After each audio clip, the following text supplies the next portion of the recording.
When I watch Ben Simmons, 6'10" point guard, and nobody in the NBA can stay in front of him, and he's got great court vision, I'm like, oh, like that doesn't come down the conveyor belt. Yeah. This kid's a really, I mean, he's better than Ricky Rubio, but he doesn't look special to me. I think, Colin, with him, it's you have to remember, too, kind of who he's playing against, right? Like, so he's only 18 years old, and he's been playing at this top division now in Europe for a couple years. Yeah. So he's a little more tested than, like, the traditional European prospect.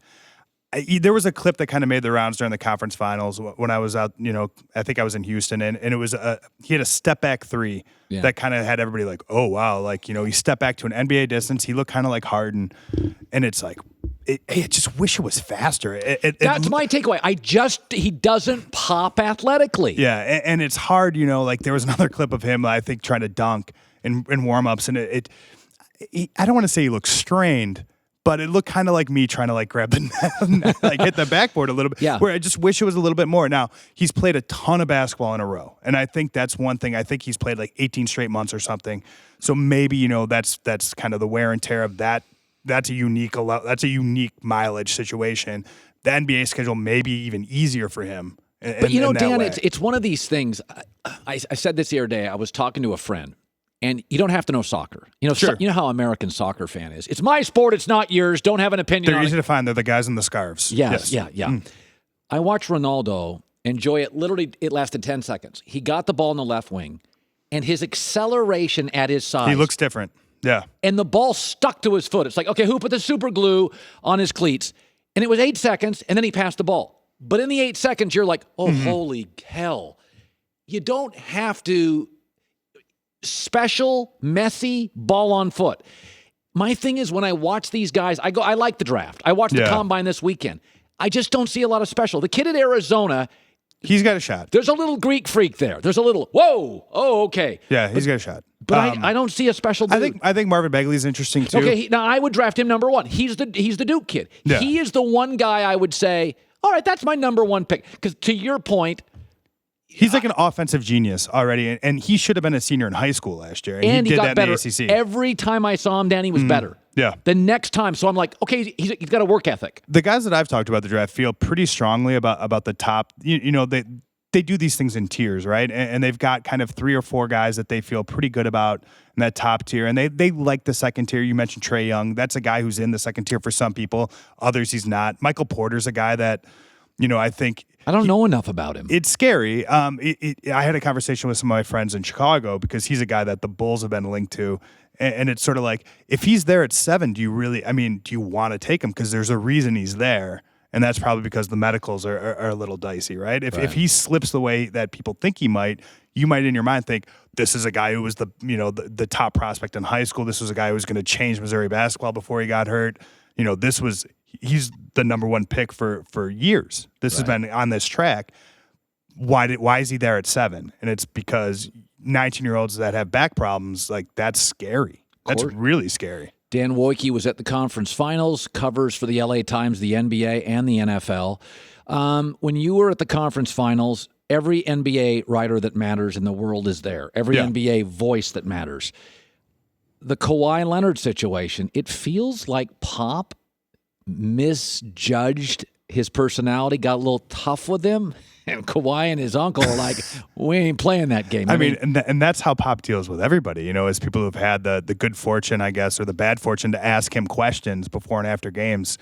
The tough love from Pop can come in a lot of different ways. Right. He's very direct. He doesn't sugarcoat stuff, but he does treat people like, I think what's made him a good manager of personalities over the years is he does kind of treat people to the way they want to be treated. It takes a special kind of coach to connect with Steven Jackson and Tim Duncan, right? Yeah, like two polar opposite personalities, and he's done that. I think the Kawhi Leonard, like kind of the divorce in San Antonio, is something people in NBA circles have seen here for a little while. Why?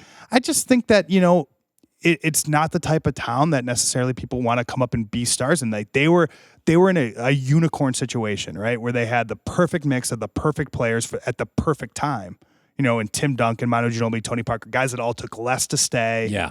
You know what I mean? That doesn't seem like a modern Manu NBA was a later situation. pick, and Tony's a later pick, and Duncan has the perfect kind of Michael Thompson personality, although, he was obvious. But there is something to be said about they got the perfect mix of a rough, rigid, tough coach and coachable players. Yeah, it was. I mean, it was a coach who's interested in worldly things, and it was a worldly team. It just all made sense. And I think, when I've seen the Spurs over the last few years, it's, that's not something they're going to be able to recapture. That version of the Spurs. That's interesting. So it was lightning in a bottle. I think so. I mean, I think it was perfect timing, right? I mean, this is a team that has the good fortune of, and look, they helped it, but they lose David Robinson for a season to an injury, and they end up with the number 1 overall pick, and it ends up being Tim Duncan, the heir apparent to one of the great centers of a generation. I think Kawhi Leonard is in an interesting situation right now where he can kind of dictate. Oh God, at least where he wants to go now.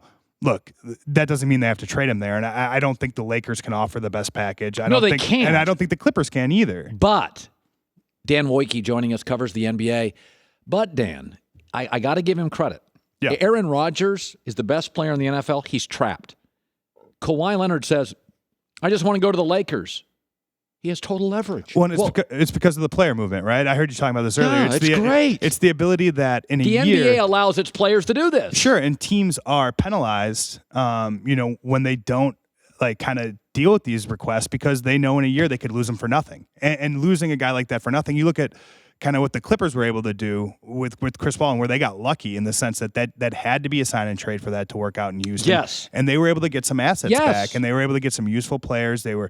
now whether or not they did a good job with those assets is kind of still up in the air. I mean, they got the 12th and the 13th pick. They've got their big, and they've got Lou Williams at a very good post-market deal. Clippers are not in a terrible spot. Not at all. I mean, I think they can they're in sort of the choose-your-own-adventure portion of their franchise where they can go rebuild, and they've got the pieces to even get younger and more exciting that way, or they can try to contend again. Now, whether or not I don't think Kawhi Leonard on the Clippers changes kind of their trajectory. I think they're, sort of back where they were as a playoff team, but not a team that can beat the Warriors. I think what makes Kawhi most interesting is sort of he seems like a very packageable superstar. Like he can be with someone else because he doesn't need to dominate the ball. He's a willing defender. He does all these things great. And he's sort of the perfect player to go up against the Warriors because his length allows him to switch on everybody. He's been a problem for them in the past. And I think he helps you kind of beat Golden State. Let's do a guessing game. Oh, boy. Dan Woike is joining us, LA Times NBA reporter.